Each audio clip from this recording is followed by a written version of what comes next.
Thanks for coming. Let me just start by saying thanks to Green College for inviting me. It's a real honour to be out here and give this talk today, and also to UBC, the Department of Theatre and Film, for hosting me, particularly Will Brown and Mila Zuo, who have got me over here and have been very good hosts this week. So this talk that I'm going to do today, can everyone hear me okay in the room? Is my voice projected enough? So the talk I'm going to do today stems from my Global Philosophers in Film project, perhaps more precisely, my Cinematically Rendering Confucius book.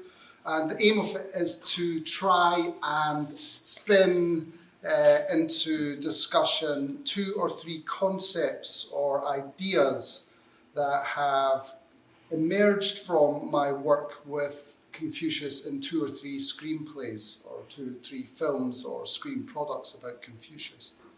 And today I'm going to skirt through them. They'll be related to something called Jinping Thought, Shi Nema, and a transfigured notion of the political screenplay. So that's the 3 concepts I'm going to try and sort of work through, kind of like sitting watching things going round in a washing machine. So maybe some pants as we go along the way, undercrackers as my son calls them. But in sort of picking up and talking about these concepts, I want to sort of first address my kind of own unease at doing this, and the kind of the feelings that it gives me to talk about Chinese philosophy and Chinese thought. And the interdisciplinary thinker Nigel Thrift gives me the $10 word for what I'm feeling today. It's called ultra-crepidation, which he teaches me is a word that means going beyond your province, walking off into strange areas, and sometimes being in places where others perhaps you don't think you belong. So for comfort, what I want to do is I want to actually start with my own province as such. And I would say that my bailiwick, if you will, falls in the broadest sense under this compound parasol film philosophy. The dominant view of which, and again I have to apologise to people in the room that perhaps don't hold this view, maintains that many of the things that philosophy is or does can be done or expressed differently through filmic means. But of course in my world there are philosophical gatekeepers and border czars, typically the analytic Anglo-American rational philosophers who are the naysayers, who want to close down the very idea of this compound. Film is different to philosophy, they argue, and film can no more do philosophy than it can do something like mathematics. That's what the purists say. So film philosophers from this perspective are all in fact ultra-crepidarian. We are profaners encroaching upon philosophy's sacred domain. Yet I like to think if we take a media archaeology approach and go back deep into the artifactual history of philosophy, we can seed some doubts. I like to remind these naysayers that when alphabetic writing first emerged in ancient Greece, that old gadfly Socrates protested that this new sound image technology, or techne, would not allow the new generation of early adopters such as Plato to know things or indeed do philosophy. But we know this because it was written down. Arguably, even within the limited and prescribed analytic set that we might take as today's most dominant practice of institutional philosophy, there are alternative heteroglossic histories and heterogeneous her stories, bastard lines and illegitimate mutations. My friend Robert Sinnerbrink neatly evokes this idea when he reminds us that myths, anecdotes, dialogues, lectures, allegories, sume, constellations, essays, meditations, treatises, prolegomena, critiques, dialectics, encyclopedias, systems, analyses, arguments, demonstrations, phenomenologies, aphorisms, fragments, poems, unscientifics, postscripts, refutations, tractatuses, investigations, manifestos, polemics, parodies, and of course the humble academic research paper have all been considered philosophy.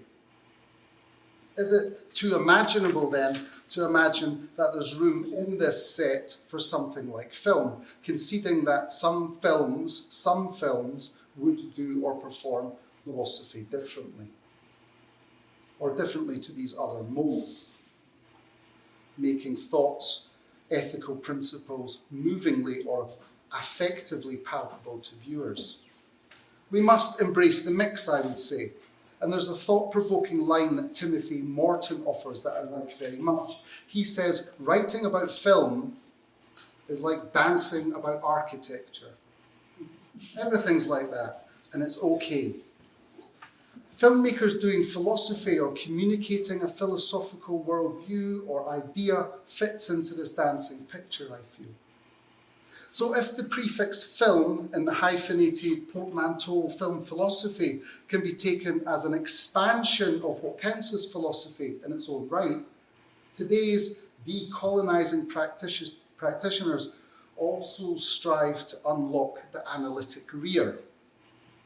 That is to open Anglo-American philosophy to its outsides, or reform it through comparative, transformative encounters with less commonly taught philosophies from elsewhen and elsewhere. So today's talk embraces this double expansion through an engineered encounter between Chinese thought models and film philosophy. Methods that I initially thought would form the first chapter in my ever forthcoming book, Global Philosophers in Film. First draft of which, this first chapter on Confucius, though, came in at 35,000 words. And by the time I'd handed it out for other people to read and comment on and peer review, it had moved up to something more like 70. So that became a book in its own right. And what I don't want my publisher to hear is that that's also happened with Wittgenstein, Murdoch, Derrida, and now my chapter on Jean-Luc Godard. So this is a series of chapters that are becoming books in their own right, and at the end I'm going to hand in the abstracts of these books as the book that I'm contracted to have, or something like that. So this set out initially to explore the first two treatments of Confucius in Chinese film screens, and to celebrate some of those differences that Chinese philosophy or Chinese thought models or Chinese cinema often offer to our appreciation or understanding of film or film philosophy. These drives see that this new slim volume join a blossoming of other invigorating works that cultivate this same fertile trans-regional pass by the likes of Mila Zhou, Victor Fan, Stephen Teo, and Kiki Yu, among others. The intrinsic value of such projects to me resides in their willingness to entertain what we might call, after Geoff Bradley, an open gesture of thought, or the open gesture of thinking. An ethos that resounds also and seems to respond to the archaeologist of knowledge, Michael Foucault's ever-timely question: what must I be, I who think and am thought, in order to be what I do not think, in order for my thought to be what I am not? So today I want to spin into view some of my own self-othering and reorienting encounters with inside-outed Chinese thought.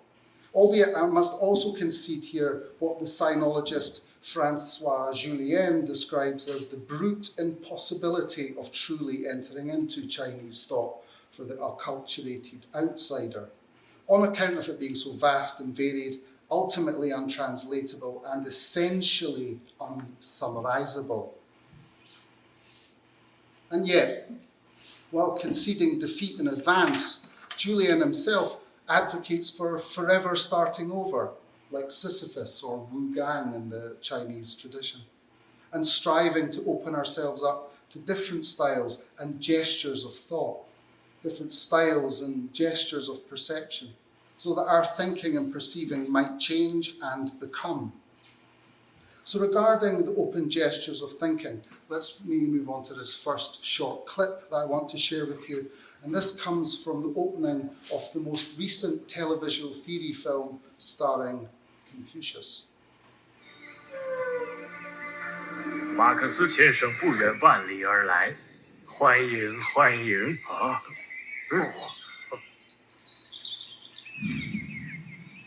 这个西方朋友跟我们果然不太一样。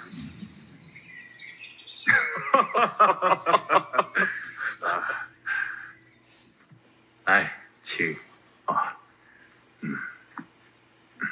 看座。我早就想来拜访夫子了。我听说1925年，郭沫若先生写了一篇文章《马克思进文庙》，曾经畅想过你我相遇的场景。文章中您发问：马克思主义到底能不能在中国实现？是啊，很长的历史时期内，中国民间普遍都是您的思想，人们就担心咱俩到底合不合拍啊？诸位说呢？当然合拍。我看未必。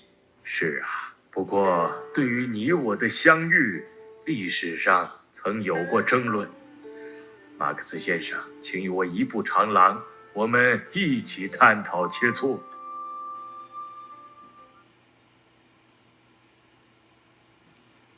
The encounter we've just seen here is staged between what I call in my book two philosophical personae, a label I detour from Gilles Deleuze and Felix Guattari's notion of the conceptual persona or the conceptual personae, simply because not all philosophical systems work with or through concepts.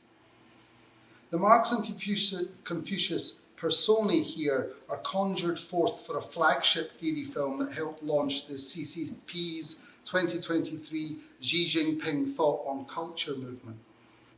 These philosophical personae also operate then as embodiments or avatars of the philosophies they each lend their proper names to, which is to say, viewers are invited to perceive Marx and Confucius as personifications of Marxism and Confucianism, the ideas and ideologies that have come to replace the once living philosophers post-mortem. I think that most screen representations of philosophers operationalise and negotiate a similar tension, making for double-sided figures that we might link to the old duck-rabbit perspectival illusion that Ludwig Wittgenstein used to introduce different ways of seeing. Seeing that versus seeing as. And of course, if we think about famous actors playing these philosophers, there's ways in which we might actually see more than just the duck and the rabbit. We might also see the actor and the star in previous roles and things like that as well. But for the philosophers, they're double-sided in essence in this way. Of course, history teaches us that there is no singular monolithic Confucianism, nor a universally agreed upon Marxism, even within the writing of Marx and Confucius. We must always therefore historicise and contextualise, which is to say pluralise, Marxist communism, Confucian capitalism, all bound up together in this Xi Jinping schizophrenic theory film. So the difference between the philosopher and the philosophy also draws to mind Roland Barthes' distinction between the notion of a work and a text, which we might seize here as a guiding thread. An artistic or a philosophical work is bounded in time and space, as with like a single bamboo slip recording a Confucian saying stored in a Wu archive. By contrast, a text is open and plural, existing only through a reading or interpretation. Texts are processual, always already intertextual, and they display contingent relations with their readers and other texts that they get put into dialogue with. It would have been unforeseeable to think of Confucius talking to Marx had Marx not penned Das Kapital. Comparatively speaking, texts are processes, but Barthes stresses how the etymology of text derives from textile and textural.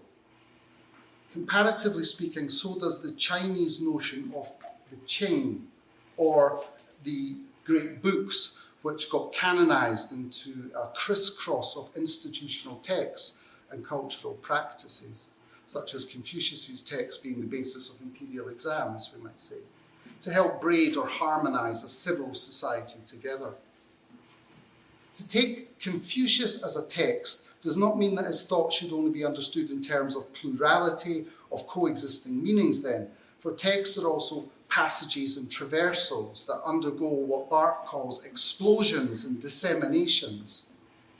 Hundreds of years after his death, it was the Han Dynasty that most notably exploded and disseminated Confucian isms, as might be grasped by the spread of artifactual confetti that tumbles down through time to us. Cynically, the Han Dynasty arrayed Confucius as their master text or master signifier because the emperor's perceived advantage in his endorsement of China's mandate of heaven, which legitimized the king or emperor's position as a ruler, among other things. The Han thus cut Chinese culture to the cloth of Confucianisms, embracing the philosopher as a form of vanishing mediator too, that secured continuities with the deeper mythical past, the archives of the Duke of Zhou. This in turn rendered Confucius and Confucianism a demode ground sheet that had to be ripped up or shredded during later violent cultural revolutions and then reweaved and placed back down. So today I want to cycle through three very different screen productions and projections of Confucius from the past 80 years, which nevertheless still exist in intertextual relations to earlier Han textual renderings in particular. The first of these, chronologically speaking, was made by the poet-director Fei Mu in 1940. It was a patriotic national defense film called Kǒng Fūzǐ, which was produced in Shanghai during the Orphan Island period of the Second Sino-Japanese War. This philosophically reconstructionist film was not only China's first to deal with the life of Confucius on screen, but it was the only one to do so for the next 70 years, partially due to Mao Zedong and the Cultural Revolution, attempting to violently eviscerate this old feudal mummy, this class vampire, from the heart of Chinese culture. These historical events help cast into relief another two polarizing extremes of the Confucian persona, which has pendulously been seen him either be venerated as a hero sage or torn down as a class enemy or a hegemonic advisor to China's ethno-classic elites. Incidentally, due to a combination of bombings, urban destructions, and the occupying Japanese armies taking all the celluloid that was lying about in Shanghai and other cities and melting it down in order to extract their silvers and their metals to make bullets and things for the war effort. This film was actually thought lost after the end of the Second World War.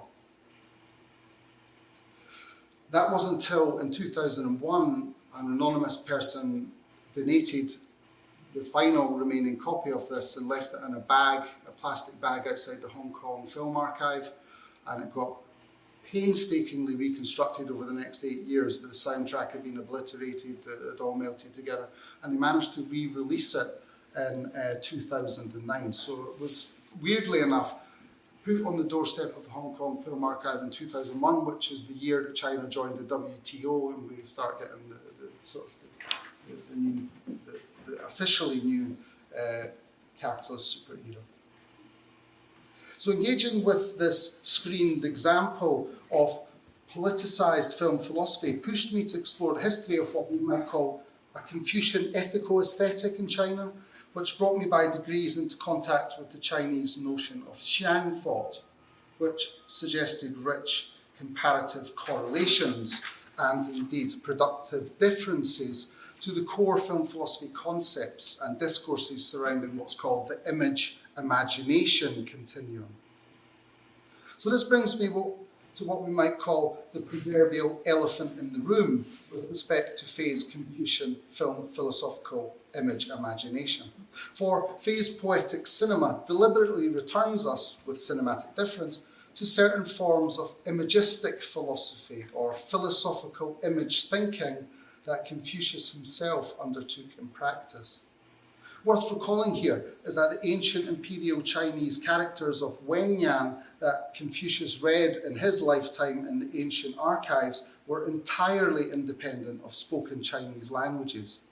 Indeed, in their philosophical translation of the Analects, Roger Ames and Henry Rosemount stressed that these classical pictographs that he worked with were a pure visual language, entirely free of phonetics and grammatical structures. Or, as Anne Walter-Zymes explains, these classical characters carry their meaning in images, with every character representing an image in itself that also derives open and porous meanings that contextually adjust in relation to surrounding image characters. Jia Yoxin also reminds that the character for Jiang was originally a pictograph of an elephant based on the layout of the dead elephant's bones. Quote, "Our ancestors rarely saw a living elephant, but obtained their bones and just imagined the living creature on the basis of the image of the dead elephant bones. Hence, whatever our ancestors imagined is called xiang, or image. The implication is that the pictographic character, as well as the concept, is the product of imagination. And this is obviously of great importance in understanding how the Chinese think image schemas work." On an aside, we also talk about sound images and taste images. We're not limited to a purely visual or optical sense of an image here, which Western philosophy tends to favour. On an aside, it became interesting that in many non-canonical sources upon Confucius, drawn from the Han Apocrypha or the Qing-era strange tales, the philosopher sage himself has a near supernatural perception when it comes to bones. Qi Cheng Huang, for example, tells a story where Confucius was able to identify a weird sheep-like animal dug up from under the well as a dog because he was able to see a partial skeleton. In another strange tale, he is able to identify a giant bone that's going past on a peasant's cart as that as one belonging to a historical prince who was born in the reign of the King Yu, or Sage King Yu. To me, these stories serve as a mise en abîme, a metaphor that indexes the philosopher's own Xiang philosophy methods, or his ability to divine wholes from parts, including an entire way of life from the thin rib-like slips of bamboo that feature Xiang thought characters that were located in the ancient Zhou archives. And I'm also reminded here of the ancient oracular practice of using ox bones to divine the future in ancient China. This pyro-ostomancy being linked also to the emergence of Chinese pictographs and the beginning of written Chinese languages. The beginning of Xiang thought is associated with bones. As such, the ancient writing and philosophy of Confucius must be understood as being rich in poetic imagery and associations, and as using form as well as content to express concepts and ideas. This brief montage section from the beginning of Fei's film clearly resounds with the intellectual montage practiced and developed by Soviet formalists like Sergei Eisenstein. However, through its use of Chinese characters, symbolic imagery, diffusing atmospheres, fades and dissolves, it also gestures us to the open and relational principles of Xiang thought, here activating the image-imagination continuum to render Confucius almost a heaven-sent spiritual leader or saviour in this instance, which was one of the reasons he had been unpopular before Fei's film. As I said to Will's dog this morning, I can hear you barking, big dog, and I'll throw you that bone. Don't the disciples of Confucius schools also pose questions orally and discuss Xiang thought artifacts? And don't the Analects abound with textual renderings of what Confucius said? Yes. And what becomes fascinating in such regard is how Fei's poetic film philosophy renders forth a Confucian worldview or temperament through a mix of oral Xiang thought and ethico-aesthetic means. A wonderful example of such can be found in Fei's rendering of the famous doctrine of the mean lesson, which we can hopefully look at here. 大丈夫，立身行事，无过无不及，忠正不私，不偏不倚。此气，因为一气这3颗水桶都是空的，中间虚空，偏斜不正。若是桶内都加上水，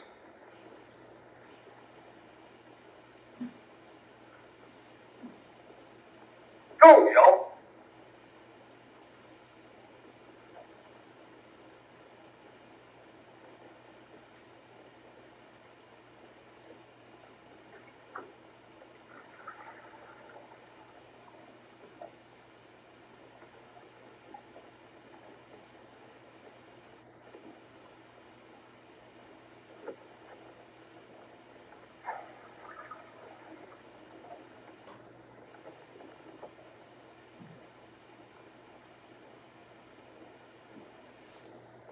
不要太满，也不要太少，得其中，桶就正。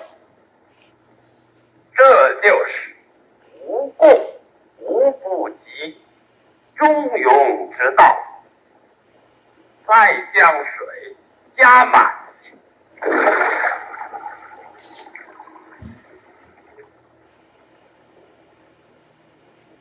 再加多些，这水桶就翻倒了，小至个人，大至国家，太过太反，非翻倒不可。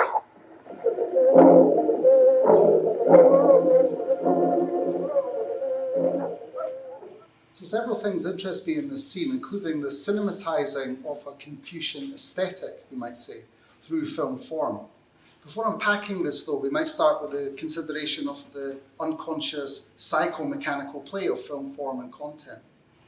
Indeed, those who teach undergraduate film theory modules will see immediately that the arrangement of male characters on the screen evokes and returns us to Laura Mulvey's famous argument about the function of all male audiences who gaze at a to-be performer, with the on-screen audience standing in as a form of surrogate and conduit that unites the two looks or gazes of spectators within and beyond the frame.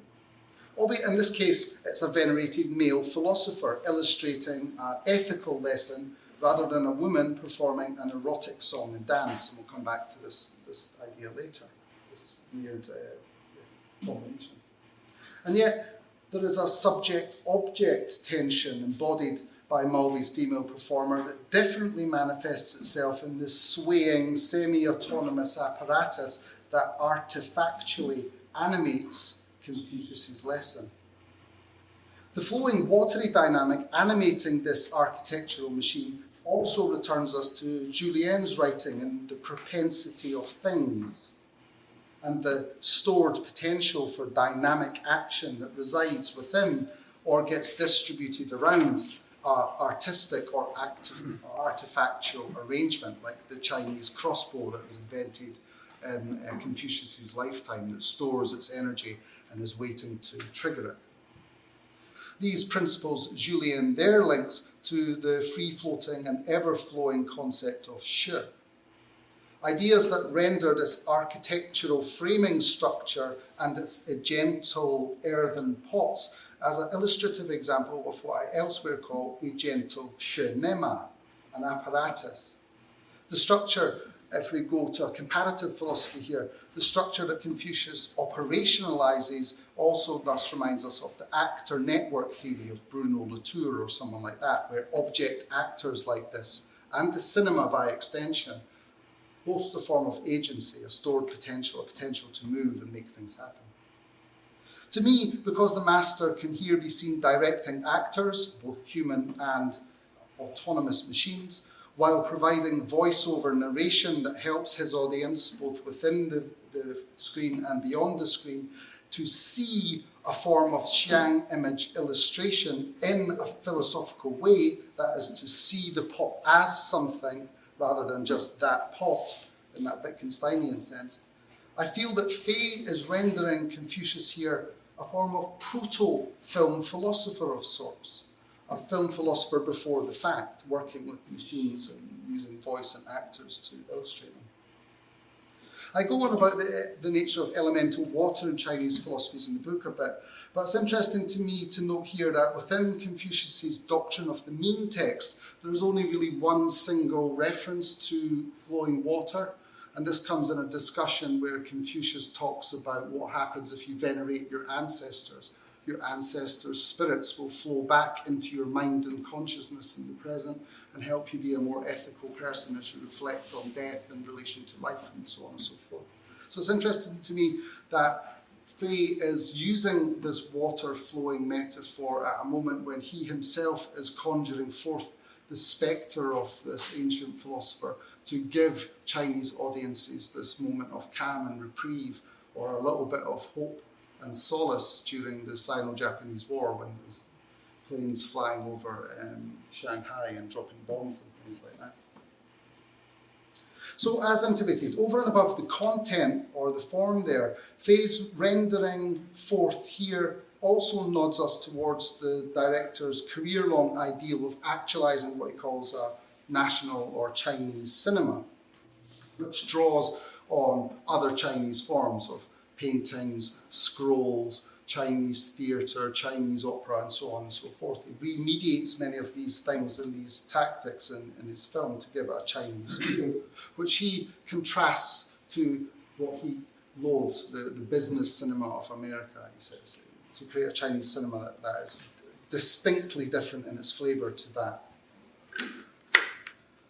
But while these arts have all been listed before, I had a kind of aha moment when I was doing some research into Chinese calligraphy, particularly Confucian era or Han era calligraphy, which I think offers us a fresh and valuable new perspective on what we might call the rendering of this Confucian ethico-aesthetic or something like that.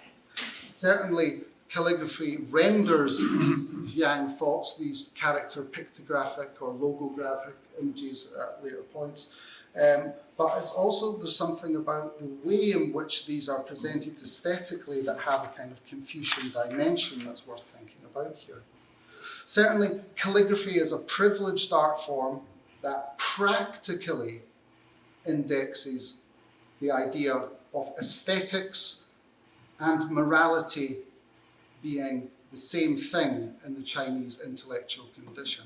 That is, aesthetics and ethics, we might say, are folded together. They come as one. Why would that be so? The work of Ni Perming works very helpful there because he taxonomizes a list of features or qualities that attune us to these sort of things that we should be looking for in calligraphy. He includes here, when you're looking at the letters, he says, well, the evaluation of them must take into account the qi, the energy, the vital force that the characters convey, the spirit or the shen of them, the mood, the emotions, the standing, the elegance, the discipline that the characters are showing us, that the calligrapher has practiced and honed their movements, the expressiveness of this ability, and of course the manner in which they're rendered. Julien also works with calligraphy and draws in the idea of shi, which makes palpably effective this particular dimension. When you look at a very well-rendered Chinese character, you can see the movements of the person who marked it, who rendered it, and you can appreciate their movements and their morality and that they dedicate themselves to this art. So in appreciating the aesthetics, you're appreciating the lifestyle that led to that aesthetic. And so you're also, by seeing that image in your imagination, seeing the person who created it, or able to retrace their movements because there's a particular way you do it in time. So it's a kind of Xiang image in time.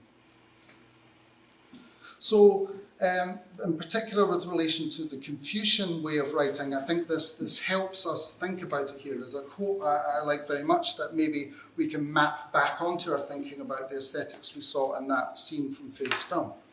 For the Confucians, the Tao is morally virtuous, and morally virtuous, or the moral virtuousness, is benevolence, courteousness. We have to be upright, wise, trustworthy, and it follows the golden mean. These characteristics of the Confucian morality determines the Confucian taste about calligraphy.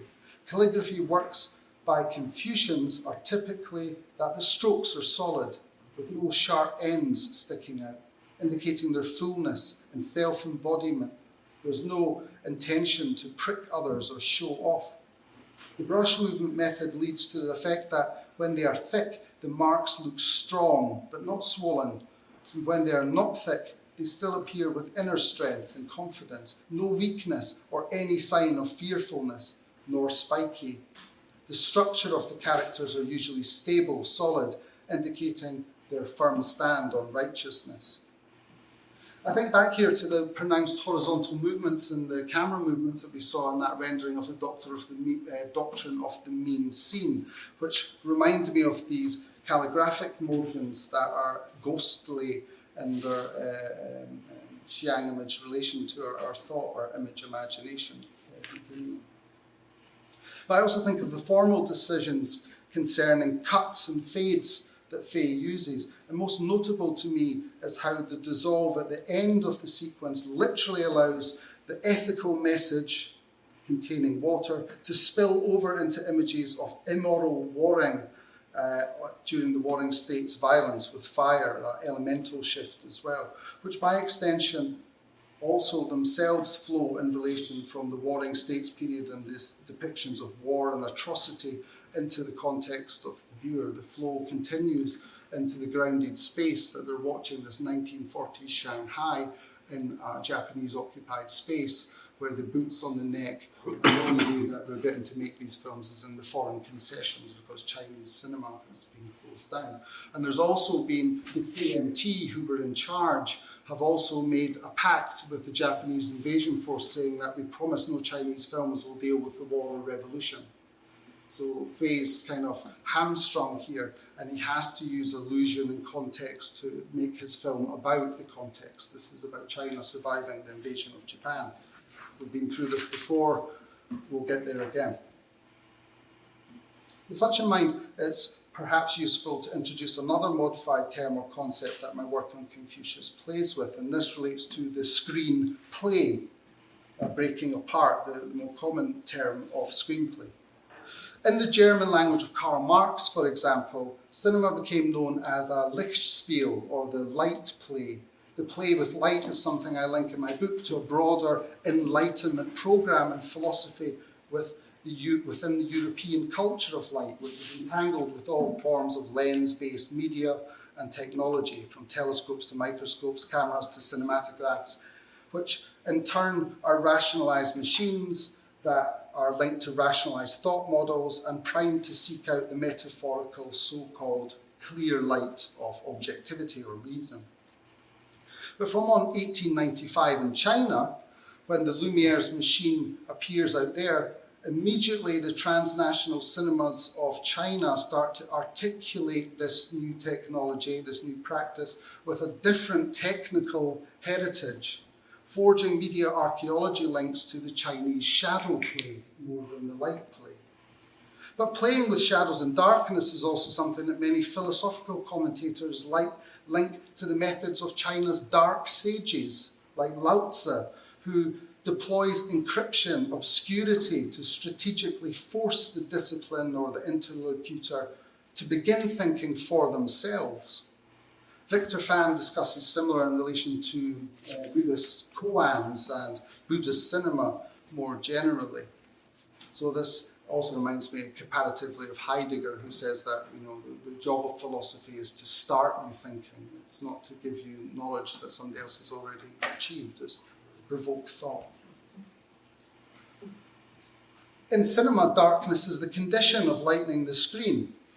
But this is something that Western philosophy in general banished to the edges of consciousness and the outsides of its purview, a point argued by both Heidegger and the Western equivalent of Lao Tzu, I would say, Jacques Derrida.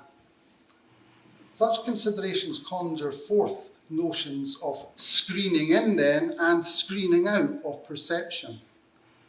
The word screen in English is a contronym. That is, it fuses seemingly contrary notions. For screens are most commonly thought of today as things are sites or projections and picturing, but in English the word can also hold the inverse meaning, etymologically being linked to masking, blocking, or screening out of perception. You might think of the silk screen we can see on the screen in this picture here.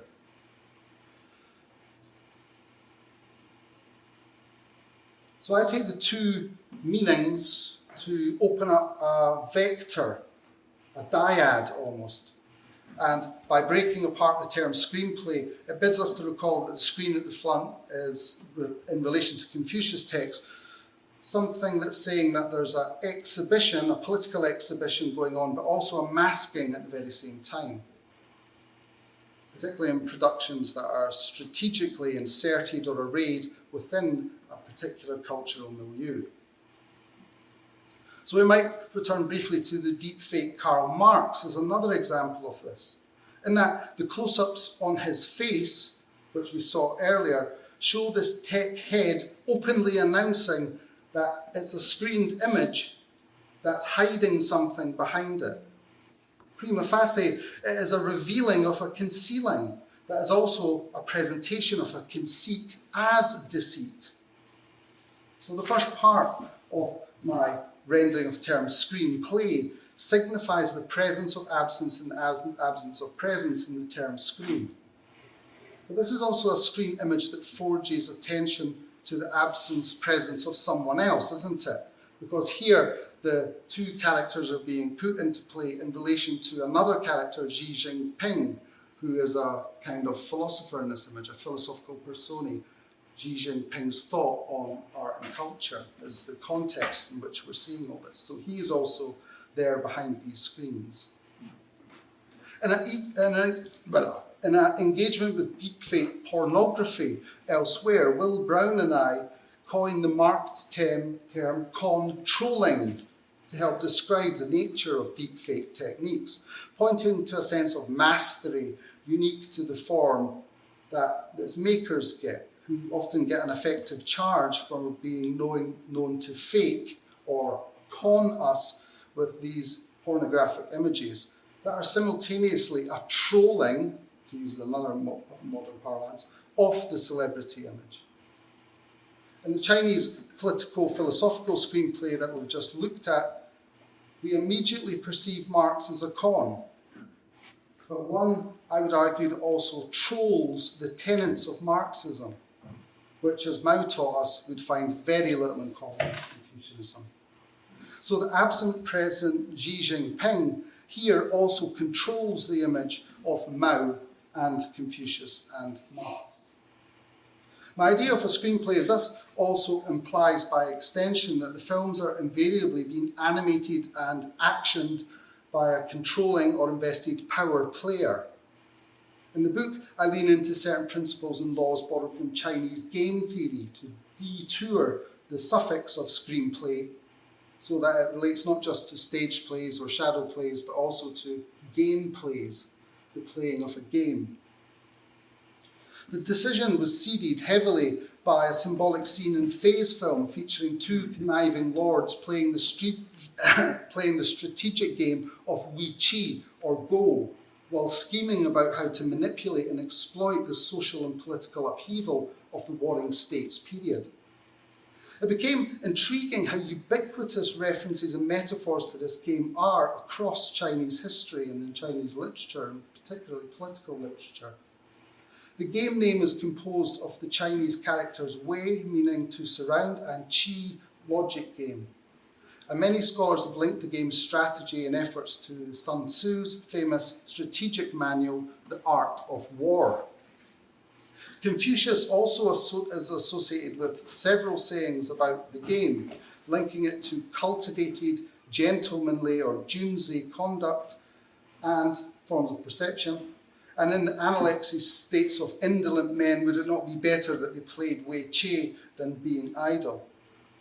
It's a sort of backhanded compliment, I suppose. It's better than nothing, as it is saying there. But the 20th century's most vehement anti-Confucian political philosopher, Mao Zedong, also uses the game as a metaphor in his 1938 manifesto on protracted war. Mao writes, there are two forms of encirclement by the enemy forces and two forms of encirclement by our own, rather like a game of Wei Qi. If the game of Wei Qi is extended to include the world, there is yet a third form of encirclement, as between us and the enemy, namely the interrelation between the front of aggression and the front of peace. And this is a very interesting thing for me. And when I started writing the book and thinking about the rehabilitation of Confucius's name and semiotic in the 2000s, it's interesting to me that it coincided with the appearance outside of China first of the Confucius Institutes around the globe. And when you think about this placing of Confucius Institutes around the globe, there's some interesting things in which you might see these get often described as soft power plays, bring us back into the playing idea again. But the idea that the Confucius Institute might be somehow enacting a large game of Wei Qi in the world in which you're insiding out or outsiding in Chinese politics and power, it can show us that these metaphors that Mao used are also still very much relevant to our understanding of what's happening on the global stage.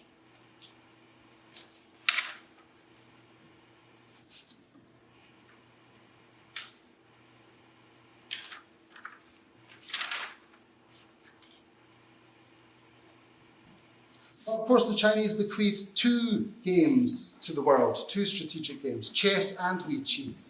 The former was thought to have appeared in China around 600 in the Common Era, and it's likely linked to an earlier Indian game, so that one might have come along the trade routes to China and been developed into the Chinese version that we know.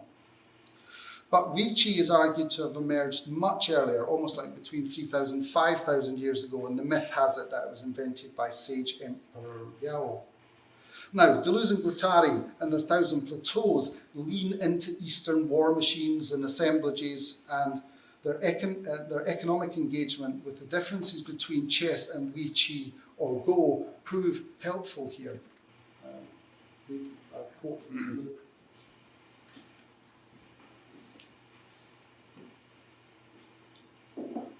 Chess is a game of state, or of the court. The Emperor of China played it. Chess pieces are coded. They have internal natures, intrinsic properties from which their movements, situations, and confrontations derive. They have qualities. A knight remains a knight, a pawn, a bishop, a bishop. Within their milieu of interiority, chess pieces entertain bi-univocal relations with one another and with the adversaries' pieces. Their functioning is structural. On the other hand, a Go piece only has a milieu of exteriority or extrinsic relations with nebulas or constellations, according to which it fulfills functions of insertion or situation, such as bordering, encircling, shattering. All by itself, a Go piece can destroy an entire constellation synchronically. A chess piece cannot. When Deleuze and Guattari note that chess pieces have fixed qualities wherein a knight remains a knight, a pawn, a bishop, I hear echoes of the Confucian socio-political world, specifically where he says in the Analects, the ruler must rule, the minister, the father, and the son. Confucius was aware, of course, that through time the son could become a father, the junior minister a senior one, the pupil a master, and so on. Something that helps draw a tension between the static and the dynamic, or change as the constant, undergirding something like Taoist philosophy and Chinese thought, praised Julian. Deleuze and Guattari also forget here, and I thank Will for this, and a read over of this, that the pawn can change when it gets into the end zone, it can become any piece on the board.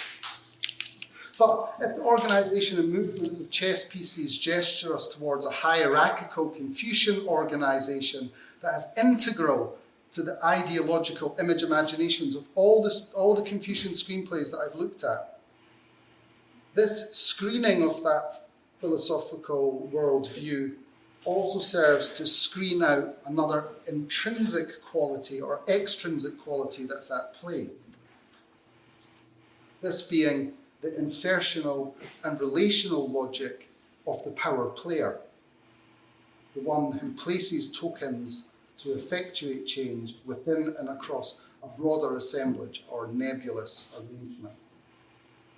Here, another difference between social chess pieces and anonymous Go stones seems relevant. Deleuze and Guattari describe this as the Go piece having a collective or third-person function. Quote, "For it makes a move. It could be a man, a woman, a louse, an elephant," they write. But it could also be a political screenplay about a patriotic philosopher inserted into a milieu. And no two games of Go are ever alike. Fei Mu encounters a situation in which the Japanese are invading and indeed occupying China, and he makes a film in this little bit of territory that's left, a little pocket of space in the orphan island, and tries to flip things, tries to do things. So we might think of it as a Go player in that sort of way, but he also has that kind of Go logic in that when his film is out there in Shanghai and wider China, he starts to try and generate atmosphere or nebula around it. He promotes in papers people to have essay competitions, writing essay styles. He tries to encourage the school children who are still there to go into the cinemas and watch it with their teachers, and they'll get a discount. You can go as a class. So he's trying to manufacture all this kind of churn up all the sort of marketing stuff that we see nowadays in order to help the success of the film, to get more eyeballs on screens and so on. But 70 years later, Hu Mei's patriotic treatment of Kǒngzǐ was played in a different context, where the rising economic giant of China strutted back onto the global stage during what David Lei-Wei calls the second coming of capitalism to China. The second coming of capitalism to China coincides with the second coming of Screen Confucius to China, incidentally. Interestingly, in channeling the zeitgeist, we here discover Confucius rendered as a form of action philosopher or a moral knight, with this being part of a wider Hu Jintao approved media program that began recirculating reconstructed forms of Confucianism as a form of traditional Chinese medicine to help counteract the perils of westernization and individualism that had been innovated by embracing new forms of consumer culture. So once consumer culture comes, there's this flip side to the coin. There's a traditional Chinese flavour being added in. Indeed, during Hu Jintao's reign, television lectures on the merits of the Analects began to appear, and a series about a student rediscovering the ancient wisdom of Confucius was screened on small CCTV screens. These were linked to a seeding of a wider Chinese classics fever that had used the historical come mythical past to try and graft the new capitalist economy onto a reinvented sense of a traditional Han Chineseness. Now, the Han-ness of these products is something I want to briefly touch on here. As we might have gathered, the term Han serves to evoke different meanings in different contexts. There's three major braided strands here that stick out, with Han most commonly drawing associations with 1, a race or a dominant ethnoclass, 2, the historical dynasty we've been discussing as institutionalizing Confucianism, and 3, an imagined cultural identity built through shared Qing texts and cultural practices. In the first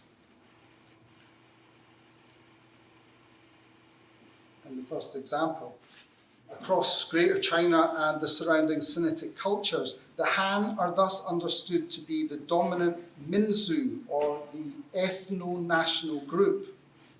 The term Han here conjures a biopolitical designation of an imagined cultural identity that's appended to roughly 92% of China's entire population. As such, the Han so preponderantly outweigh all of the other members of China's 55 officially recognized minority groups, and some of these smaller minorities clubbed together into a larger group in order to get recognition. That to compare the other 55 Minzu to the Han has been described as comparing a phylum to a class to an order, or an order with a family. So there is another important Han screenplay that I want to discuss here, a Confucian screenplay as such, that appears before Hu Mei's Confucius film, roughly about the time it was being commissioned, in fact. But it's part of that same power play if we're thinking of the goal. And this happened during the opening of the 2008 Beijing Olympics, which began, incidentally, with a line from Confucius from the Analects about how wonderful it is to welcome friends from afar. We saw that repeated when Karl Marx walked up to the temple. But within this screenplay spectacle, there was also controversy when it was perceived that the children employed to represent China's 55 ethnic minority groups were all played by ethnically Han children. And this was described as a biopolitical decision, that's my word, linked to a preferred aesthetic or ethnic beauty standard or ideal, which to other commentators screamed or suggested that there was a troubling erasure almost of these ethnicities whilst acknowledging them through the one China ideology. So the use of Han children also serves here to semiotically infantilize or render immature these primitive minority groups. A Xiang thought drawn into relief when the performed minorities hand the PRC flag to towering PLA soldiers at the end of their long march. To me, the gestures of thought resound with the deepfake rendering of Marx again in the 2023 theory film. And it's noticeable if we return to our discussion of open gestures and movements of thought that the customs of the actor playing Marx, like the children disguised as ethnic minorities, betrays a moving in an unconscious, acculturated Han manner, and only really condescends to perform otherness or foreignness when it's in a prescribed or determined moment that is in itself designed to mark and police that boundary. After riffing on the same line that opened the Olympics about welcoming friends from afar in this film, we might recall that Confucius thinks to himself in voiceover, which also is thinking to the 92% Han population who are watching the television show, presumably, how different these Western customs are to our own. So it's setting up the difference, policing boundary, and suggesting an hour, which is one dimensional, perhaps, image of Chinese-ness. So, Hu's 2010 rendering of Confucius also essentializes and breathes fresh textual life into a Han Confucianism. And despite the fifth generation's director's claims that her tentpole film, which was then China's most expensive film to date, was not a main melody production, part of the government's ideological commissions, many, including myself, have argued, yeah, it kind of is. With Yun Zhao noting how this is a Chinese critic, noting its, quote, myth-making exaltation of Confucius and projection of loftiness, integrity and perfection serves to effectuate a kind of intellectual lethargy that yields, if not caters to the ideologies of the state, end quote. These are sentiments that are actually literally given voice to by Confucius himself, who, after his period of exile for 14 years, is told he can return to the state of Lu to teach. And Confucius says, I'll teach, but I don't want to teach politics. And many people have said, well, the idea of Confucianism without politics isn't really Confucianism. The idea that you can separate politics from Confucius's philosophy seems absurd.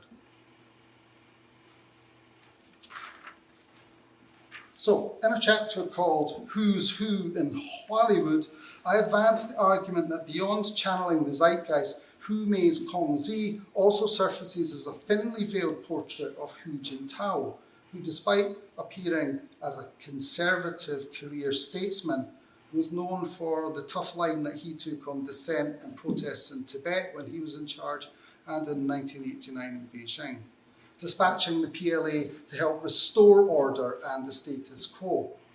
Another clip might help convince you of this reading as we find Hu's master philosopher reacting to the state of Lu's war machine being turned upon the Duke by a traitorous general and a kind of warlike chief. 叛军引到五子台，落。即使狩猎，可真会挑时候。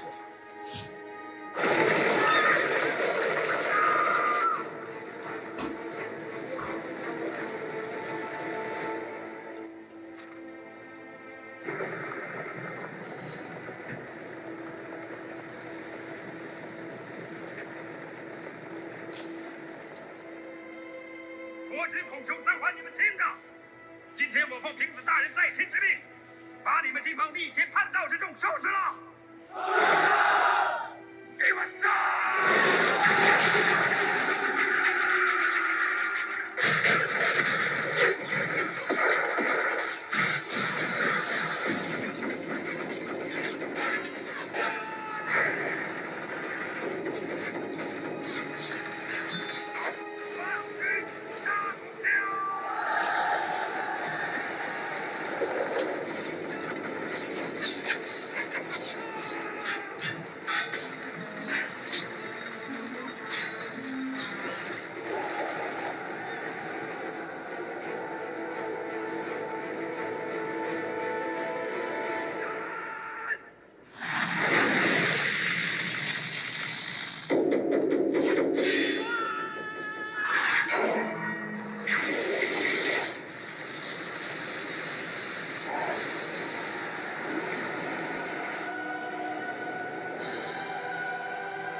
Things in this talk, as we're seeing the evisceration of the traitors here, the scorching of the traitors, is that we might think of the parallels between that earlier scene of the doctrine of the mean, where we have the water pots that are tilting and floating, and here it's oily fiery pots that Confucius is tilting to teach his lesson, which is that you shouldn't really stand against the state.